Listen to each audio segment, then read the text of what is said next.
हाँ, जितनी दरखास्तें आई हैं हमने सब में कार्रवाई करी है और मेरा प्रयास ये रहता है कि लोगों को बार बार ना आना। लोगों ने, और मैं सब अधिकारियों को भी कहना चाहता हूँ कि जब आपके पास कोई शिकायत आ गई है, जैसे यहाँ पर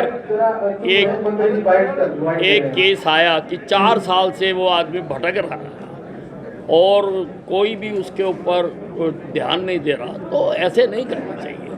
हमें कोशिश करनी चाहिए कि, फिर वही मैं बात कह रहा हूँ कि वो सन्नी देओल है, हाँ, सन्नी देओल वाला डायलॉग नहीं होना चाहिए कि तरीक पे तरीक लगती है और इंसाफ नहीं होता। इंसाफ मिलना चाहिए। वन नेशन वन इलेक्शन, ये बहुत देश को आगे ले जाने वाला डिसीजन है। ये लिया तो जाना चाहिए था आज़ाद होने के इमीडिएटली बाद, लेकिन जो सरकारें बनी उनके एजेंडे में ये मुद्दे नहीं थे।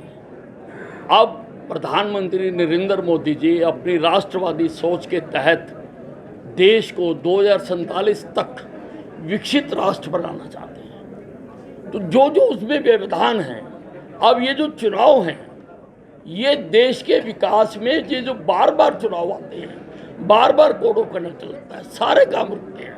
यहाँ पर पहले लोकसभा का चुनाव हुआ, सारे काम रुके हुए थे।